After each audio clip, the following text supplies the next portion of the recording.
एक बादशाह था। उसकी आदत थी कि पहले लिवाज बदलकर शहर घूमता था ताकि रियाया के पूरे भले बुरे हालात से वाकिफ रहे। एक रोज बादशाह अपने वजीर के साथ शहर में घूमने के लिए निकला। एक छोटी सी गली में मकान को देखने लगा कि यह गरीब किस तरह अपनी जिंदगी बसर करते हैं। इन्हीं मकान में औरतों के बोलने की आवाज आई। बादशाह गुफ्तगू सुनने के लिए ठहर गया। दरवाजे के तर्ज में से झांक कर देखा तो तीन नौजवान बहनें चरखा कट रही थी। उनमें से बड़ी बहन बोली कि अगर मेरा बस चले तो मैं नान भाई से ब्याह कर लूं और इस मशक्कत की जिंदगी से निजात पाऊं। मंजरी बहन बोली कि अगर मेरा बस चले तो मैं बादशाह के बाबर जी से निकाह कर लूं ताकि उम्दा खाने रोज मिले। सबसे छोटी बहन ने कहा कि जब तुम लोग ख्याली पुलाव पाल ही रही हो तो मैं भी बादशाह से प्यार क्यों न कर लूं कि सारा मुल्क मुझे मालिक कहे। यह कहकर छोटी बहन हंसने लगी। बादशाह ने वजीर से कहा कि घर को पहचान लो, सुबह इन तीनों औरतों को दरबार में हाजिर करना। उसके बाद बादशाह घूमने के बाद आराम करने चला गया। दूसरे रोज तीनों बहनें दरबार में पेश की गई। बादशाह ने रात का किस्सा पूछा तो डर गई, लेकिन बादशाह ने नरमी से कहा कि खौफ की कोई जरूरत नहीं, जो बात थी बयान करो। मजबूरन उन्होंने रात को जो कुछ कहा था बादशाह के सामने दोहरा दिया। बादशाह ने इस वक्त बड़ी और मजली बहन की शादी और बावर्ची से कर दी और छोटी को अपनी मालिकाना बना लिया। चंद्र रोज बाद दोनों बड़ी बहनें छोटी से जलन करने लगी और सोचने लगी कि इसे किसी तरह बादशाह की नज़रों में जलील करें। फिर वे दोनों बहनें मलिक को मुबारकबाद देने आई। छोटी बहन जो उनके फरेब से वाकिफ थी फिर भी बड़ी मोहब्बत से पेश आई और बातों बातों में बच्चों के विलादत के वक्त उन दोनों को बुलाने का इरादा किया। वह बहुत खुशी से राजी हो गई और उन्होंने दिल में पुख्ता इरादा कर लिया कि जब इसके यहाँ बच्चा पैदा होगा तो उसको अलग करके बिल्ली का बच्चा इसकी गोद में डाल देंगे और मशहूर कर देंगे कि बिल्ली का बच्चा पैदा हुआ है। इसी तरह बादशाह नाराज होकर या तो इस कत्ल कर देगा या घर से निकाल देगा।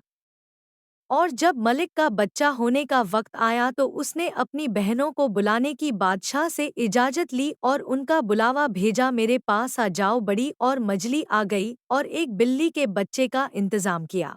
मलका के यहाँ एक निहायत खूबसूरत लड़का पैदा हुआ। दोनों बड़ी बहनों ने बच्चों को तो एक टोकरी में बंद करके उसे नहर में बहा दिया और मलका की गोद में बिल्ली का बच्चा रख दिया और सारे महल में मशहूर कर दिया कि मलिक की गोद में बिल्ली जैसा बच्चा पैदा हुआ है। बादशाह को यह सुनकर बहुत गुस्सा आया और उसने मलिक को कत्ल करना चाहा, लेकिन बादशाह के आक्रमण्य वजीर ने रोका और कहा कि चंद रोज सब्र कीजिए, मुझे इसमें कोई राज मालूम होता है। इसके अलावा मलिक का कसूर भी क्या है, कुदरत ने जो कुछ पेट में बना दिया वही पैदा हो गया। टोकरी नहर में बहती हुई जा रही थी कि बादशाह के माली की नजर पड़ी। उसने निकाल कर देखा, उसमें एक बच्चा था। माली के घर कोई औलाद ना थी। वह खुशी खुशी बच्चों को लेकर घर आया और अपनी बीवी के हवाले कर दिया। माली की बीवी ने अपने ही बच्चे की तरह उसे पालन शुरू कर दिया। क्योंकि यह टोकरी शाही महल की तरफ से आई थी इसलिए माली ने इसका जिक्र किसी से ना किया। बच्चा पलता रहा यहाँ तक कि 1 साल का हो गया। दूसरे साल मल्लिका के यहाँ फिर बच्चा पैदा हुआ। बदनसीब मल्लिका ने अपनी बहनों को इस मर्तबा भी बुलाया, लेकिन अब की बार उन्होंने मुर्दा कुत्ते का पिल्ला डालकर मशहूर कर दिया कि मुर्दा कुत्ते का बच्चा पैदा हुआ है और असली लड़का टोकरी में डालकर नहर में बहा दिया। और इसे भी माली ने पकड़ लिया और अपने घर पर परवरिश करने लगा। तीसरे साल मलिक के यहाँ लड़की पैदा हुई, लेकिन दोनों बहनों ने उसको भी मुर्दा चूहा मशहूर कर दिया और लड़की को नहर में बहा दिया। खुदा की मर्जी, लड़की मलिक को ही मिल गई, उसने उसे भी रख लिया। बादशाह ने नाराज होकर मलिक को एक लोहे के पिंजरे में बंद करके शहर की मस्जिद के दरवाजे पर रखवा दिया ताकि हर आने वाला उसके मुंह पर थूके। जो इनकार करे उसको कत्ल कर दिया जाए। लोग मजबूरन मलिक के मुंह पर थूकते और बादशाह के जुल्म को बुरा समझते। तीनों बच्चे मलिक के यहाँ पलते रहे। माली ने तीनों बच्चों का तालीम और परवरिश शहजादों जैसी कार्रवाई। बड़े लड़के का नाम माली ने शहजाद, छोटे भाई का प्रवेश और लड़की का नाम पारिजात रखा। कुछ दिन बाद इत्तेफाक से मालिन बीमार होकर मर गई। बच्चों को इतना ही दुख जितना कि माँ का होता है, क्योंकि वह इसी को माँ समझते थे। इस बीच सब पढ़ लिखकर जवान हो गए, माली भी रुपए पैसे वाला हो गया। उसने बादशाह की इजाजत से एक महल तामील करवाया और एक बहुत बड़ा बाग बनवाया जिसमें एक चिड़िया खाना भी था और तीनों बच्चों के साथ उसमें रहने लगा। अभी यहाँ रहते ज्यादा दिन नहीं हुए थे कि माली बीमार हो गया और कुछ दिन बीमार रहने के बाद मर गया। बच्चे बहुत ही परेशान हुए, लेकिन क्या हो सकता था, आखिर सब्र करके बैठ गए। जब दोनों भाई शिकार के लिए जाते तब पारिजात बाग में अपना मन बहलाता या कभी गाना गाती। इत्तेफाक मलिक की बड़ी बहनों को भी उनका पता चल गया और वह भड़क उठी। उन्होंने आपस में सलाह किया कि मलिक का तो खूब इंतजाम हो गया, लेकिन अगर बच्चे जिंदा रहे तो मुमकिन है किसी वक्त राज खुल जाए। उन्होंने एक कुटनी को बुलाकर अपना मंशा जाहिर किया। कुट्टी कहने लगी, तुम इतनी नान रखो, मैं इनको ऐसे तरीके से यहाँ से हटाऊंगी कि किसी को कानों कान खबर न होने पाएगी। एक रोज शहजाद और प्रवेश शिकार को गए और पारिजात से नमाज की इजाजत लेकर वजू करके नमाज पढ़ने लगी। पारिजात कूटने की नेक से मुतासिर हुई और वह खाना खिलाकर अपने साथ वाग दिखाने ले गई। वांग को देखकर कहने लगी, यूं तो हर चीज मौजूद है, लेकिन इसमें 3 चीजों की कमी है। अगर वह मिल जाए तो फिर यह बेमिसाल भाग होगा। पारिजात ने पूछा, वह क्या है, तुम बताओ तो सही। बुढ़िया ने कहा, इसमें बोलती हुई चिड़िया, बहता हुआ पानी और सुनहरी चश्मा के पानी की कसर है।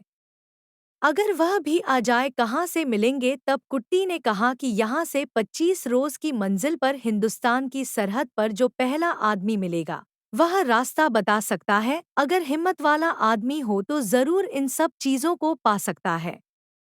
लेकिन पारिजात एक गहरी सोच में पड़ गई। शाम को जब दोनों भाई शिकार से वापस आए तो बहन को फिक्रमण पाया हाल पूछा तो उसने तमाम कैफियत बयान की। शहजाद ने कहा कि तुम इतना फिकर क्यों करती हो, मैं जाता हूँ, यह सब चीज ले आऊंगा। अगले रोज सफर को तैयार हुआ और बहन को एक खंजर निकाल कर दिया कि यह मेरी निशानी है, तो उसे वक्त समझ लेना कि मुझे कोई मुसीबत पेश आई है, और अगर खून आ जाए तो समझ लेना कि मैं अब इस दुनिया में नहीं रहा। उसके बाद भाई बहन से रुखसत होकर 25 रोज तक किसी रास्ते पर चला रहा जो कुटनी ने बताया था। 25वें रोज सरहद हिंदुस्तान पर उसे कुटिया नजर आई। वहां पहुंचा तो देखा अंदर एक फकीर बैठा है और उसका चेहरा बालों से छुपा हुआ है, और फिर अजब से सलाम किया। फकीर खुश हुआ और कहने लगा, यह कैसे आना हुआ? शहजाद ने अपना मुद्दा बयान किया और कहा वह अपनी बहन के लिए बोलते चिड़िया गाने वाला दर्द और सुनहरी चश्मा के पानी की तलाश में। फकीर ने एक शर्त आभारी और कहा, बेटा मुझे रास्ता तो मालूम है,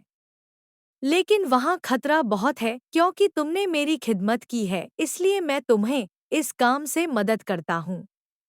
क्योंकि बहुत से आदमी तलाश में गए लेकिन वापस कोई न आए, उसे इंसान ने उसे चमकता हुआ एक गेंद दिया और कहा, इसको जमीन पर डाल दो और खुद उसके पीछे रवाना हो जाना। जब आप वहां पहुंच जाओगे तो वह सी आवाज आएगी जो आपका ध्यान अपनी ओर आकर्षित करेंगी सामने और तुम्हें अपनी तरफ आकर्षित करेंगे। लेकिन अगर तुमने पीछे मुड़कर देखा तो तुरंत पत्थर के हो जाओगे, और अगर आगे चले गए तो तुम्हारे मतलब की चीज मौजूद होगी और तुम उन्हें लेकर चले आना। फकीर का शुक्रिया अदा किया और गेंद जमीन पर डाल कर आगे के लिए रवाना हुआ। अभी चंद ही कदम चला था कि चारों तरफ से शोर मच गया, गालियों की आवाज में आने लगी। लेकिन शहजाद सब कुछ सुनता रहा और आगे बढ़ता रहा। जब ऊपर चढ़ा तो गालियां सुनकर शहजाद का खून खौल उठा। चंद कदम और आगे बढ़ा तो बिल्कुल बराबर से किसी ने बड़ी सख्त गाली दी और शहजाद तलवार लेकर पलटा तो वहां कुछ ना था, लेकिन वह खुद पत्थर का हो गया। पारिजात रोज शहजाद का खंजर देखती और उसकी सलामती की दुआएं मांगती। एक रोज पारिजात दिन में खंजर उठाकर देखी तो वह चमक रहा था। इसी तरह शाम हो गई। प्रवेश बाहर से आया तो कहने लगा, शहजाद भाई का खंजर मुझे दिखाना, मेरा जी खुद बैठ जा रहा है। पर पारिजात अंदर से खंजर लाए और ज्ञान से निकला तो वह बिल्कुल मेला हो चुका था। यह देखकर पारिजात रोने लगी और प्रवेश से कहा, क्योंकि खंजर अभी काला नहीं हुआ है, खुदा का शुक्र है कि वह अभी जिंदा है। प्रवेश बड़ा परेशान हुआ और बहन को समझने लगा, मैं शहजाद की तलाश में जाता हूँ पारिजात ने कहा, भाई मैं अकेली कैसे रहूंगी। प्रवेश कहने लगा, मैं तुम्हें खुद के हवाले करके जा रहा हूँ। लेकिन सोचो, अगर इस वक्त शहजाद की मदद ना की गई तो उसका क्या होगा। उसके बाद दोनों बहन भाई मिलकर बहुत रोए। प्रवेश ने अपने गले से मोतियों की माला उतारकर बहन को दी और उससे कहा, मेरी हालत का अंदाजा होता रहेगा, जब तक यह अच्छी हालत में है मैं खैरियत से हूँ, और अगर इसके दाने एक दूसरे से जुड़ जाएं तो मेरी मौत का दिन होगा। पारिजात में भाई का हार गले में पहन लिया और कहा, जो मैं तुम्हें खुदा के हवाले करती हूँ। परवेज 24 दिन सफर के बाद 25 में रोज इस फकीर की कुटिया पर पहुंचा और वही सवाल किया कि बोलती चिड़िया, गाता हुआ दर्द और सुनहरी चश्मा का पानी लेने आया हूँ।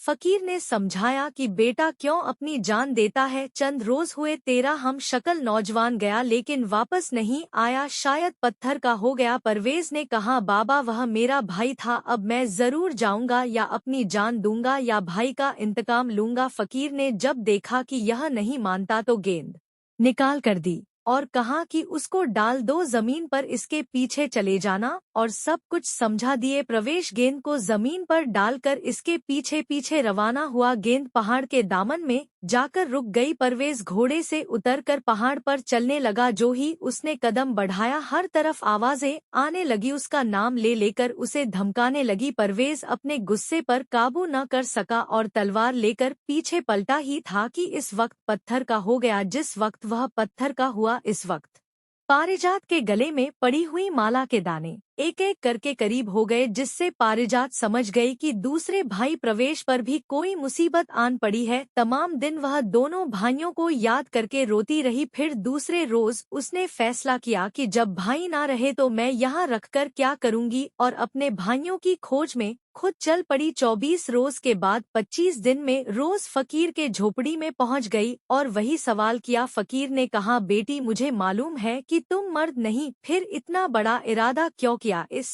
रास्ते में तो कई जवान मर्द पत्थर हो गए। पारिजात ने हाथ बांधकर कहा, बाबा अभी मेरे दो भाई यहाँ आकर पत्थर हो गए, अब मैं या तो उनका बदला लूंगी या यहीं खत्म हो जाऊंगी। उसे भी फकीर ने पहाड़ के सब इसरार बता दिए और एक गेंद निकालकर पारिजात को दी, इसके पीछे चली जाओ, बाहर तक पहुंचकर ऊपर चली जाना। पारिजात गेंद लेकर फकीर को सलाम किया, फिर अपनी जेब से रुई निकलकर कानों में इस तरह डाली कि बिल्कुल कान बंद हो गए। यह देखकर फकीर मुस्कुराया और कर कहने लगा, मालूम होता है कि बेटी तुम जरूर कामयाब हो जाओगी, आज तक किसी ने ऐसे नहीं किया। इस तरह बेशक मकाम में पहुंच जाओगी और कान में आवाज नहीं पड़ेगी तो तुम धोखा नहीं खाओगी, क्योंकि आपको आवाज सुनाई ही नहीं देगी, और ना तो धोखा खाओगी। जाओ, खुदा तुम्हारी मदद करे। पारिजात गेंद के साथ साथ रवाना हुई और पहाड़ के दामन में पहुंचकर घोड़े से उतरी, दोबारा रुई ठीक की और पहाड़ पर चढ़ने लगी। हर तरफ से आवाज आने लगी, लेकिन पारिजात के तो कान बंद थे, कुछ सुनाई ही ना देता था। वह बेखबर पहाड़ की चोटी पर पहुंच गई। वहां एक चिड़िया का पिंजरा लटक रहा था। पारिजात ने अपने कानों की रुई निकाली, सुना के चिड़िया शोर मचा रही है, इसको पकड़ लो, यह चोर है। चिड़िया खामोश हो गई, कुछ देर बाद बोली, अब मैं आपकी गुलाम हूँ। पारिजात ने कहा, गाने वाला दरख्त कहाँ है। चिड़िया ने उसका पता बताया और कहा, फिर सामने के चश्मे से वही रखा हुआ एक चांदी का घड़ा भरा मिला। फिर पारिजात में चिड़िया से पूछा कि मेरे भाई जो पत्थर के हो गए हैं किस तरह अच्छे होंगे। चिड़िया बोली, चश्मा का पानी डालो, फिर खुदा की कुदरत देखो। पारिजात ने पहले अपने भाइयों को पहचान कर उन पर सुनहरी चश्मा का पानी छोड़कर वह इसी वक्त असली हालत में आ गए और बहन से मिलकर बहुत खुश हुए। उसके बाद तीनों ने मिलकर उन तमाम आदमियों पर चश्मे का पानी छिड़का जो पत्थर के बने हुए थे। पानी पड़ते ही सबके सब हुक्म खुदा से असली हालत में आ गए और पारिजात का बेहद शुक्रिया अदा किया। उसके बाद सब पहाड़ के नीचे उतरे तो देखा कि घोड़े खड़े हैं। सबने अपने अपने घोड़े पहचाने और उन पर सवार होकर अपने अपने रास्ते पर चल पड़े। वहां जाकर ना तो फकीर था और ना उसकी कुटिया, साफ मैदान पड़ा हुआ था। भाइयों के साथ अपने वतन रवाना हो गई। उसने अपने बैग में गाने वाले दर्द की शार्क एक जगह पर लगा दी और एक उम्दा हाउस में फवारा तैयार करके उसमें सुनहरे चश्मा का पानी डाल दिया। जब अगले दिन देखा तो उसे शक की बजाय पूरा तरफ खड़ा था और हाउस था और दोबारा जोर से चल रहा था। बारादरी में चिड़िया का पिंजरा लटक रहा था और सारे शहर में चीजों की शोहरत हो गई। जो लोग इस बात को देखने आते हैरान रह जाते। एक रोज शहजाद और प्रवेश शिकार खेल कर वापस आ रहे थे कि रास्ते में बादशाह की सवारी मिल गई। उन्होंने कोशिश की कि बचकर निकल जाए, लेकिन सामना हो गया। उनको देखकर पूछा कि तुम किसके लड़के हो। उन्होंने अर्ज किया कि हुजूर माली के लड़के हैं और यहाँ हुजूर बादशाह की इजाजत से महल तैयार कराया था, इसमें रहते हैं।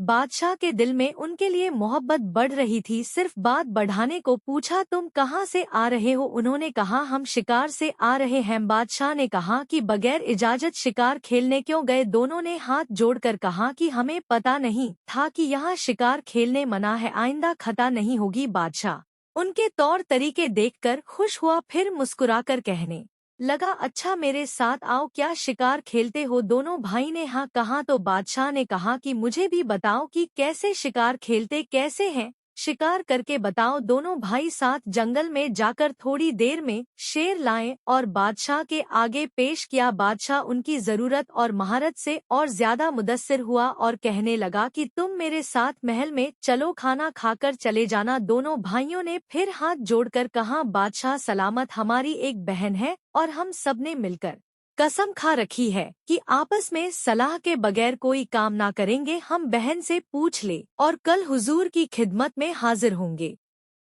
लेकिन बादशाह की दावत का जिक्र परिजात से करना भूल गए। दूसरे रोज बादशाह से शिकार करते मुलाकात हुई तो दोनों शर्मिंदा हुए और बोले कि हुजूर हमें कल याद नहीं रहा, आज पूछ कर फिर हाजिर होंगे। इसी तरह 3 दिन बराबर भूलते रहे। चौथे रोज बादशाह ने दोनों को एक एक गेम दी और कहा, इसको कमर में बांध लो, जब कपड़े उतारोगे तो यह गेम गिरेगी तो तुम्हें याद आ जाएगा। शुक्रिया अदा करके गेंद कमर में बांध लिए। जब रात को लेटने लगे तो वह गेंद कपड़ों से गिरी और उन्हें बादशाह से किया हुआ वादा याद आ गया। दोनों इस वक्त पारिजात के पास आए और बादशाह की दावत का जिक्र किया। पारिजात कहने लगी, तुमने पहले ही याद क्यों ना रखा, मैं अपनी चिड़िया से मालूम करके बताती हूँ। पारिजात चिड़िया के पास आई और सवाल किया, मेरे भाइयों को बादशाह की दावत में जाना चाहिए कि नहीं। चिड़िया ने कहा, हाँ जरूर जाना चाहिए। पारिजात भाइयों के पास आई और कहा कि आप बादशाह की दावत मंजूर कर ले। दूसरे रोज शहजाद और परवेज शिकार करते बादशाह से मिले और कहा, हमारी बहन बहुत नाराज हुई कि तुमने पहले दावत कबूल क्यों ना की। बादशाह ने हंसकर कहा, कोई बात नहीं, इसमें भी कुछ बेहतरीन है। दोनों भाइयों को लेकर महल में दाखिल हुआ। रास्ते में लोगों ने देखा तो बहुत हैरान हुए कि यह कहाँ के शहजादे हैं। लोग उनके हसन जमाल को देखकर खुश हुए। बादशाह शहजाद और प्रवेश को लेकर एक कमरे में आया, फिर दस्तरखान पर खाना रखा गया और सबने मिलकर खाना खाया। बादशाह की हालत थी कि जी चाहता कि दोनों उसकी नजरों के सामने रहे। जब तक खाना खाया जाता रहा बादशाह बराबर उनकी तरफ देखता रहा। खाने के बाद देर रात तक दोनों भाई बादशाह के मेहमान रहकर रुखसत होने लगे तो दरखास्त की कि कल जब हुजूर शिकार से वापस हो तो हमारे गरीब खाने को आ सकते हैं। बादशाह इनकार न कर सका और कहने लगा, बच्चों में जरूर तुम्हारे यहाँ चलूंगा। दोनों भाई अपने घर आए और सब किस्सा अपनी बहन पारिजात को बताया।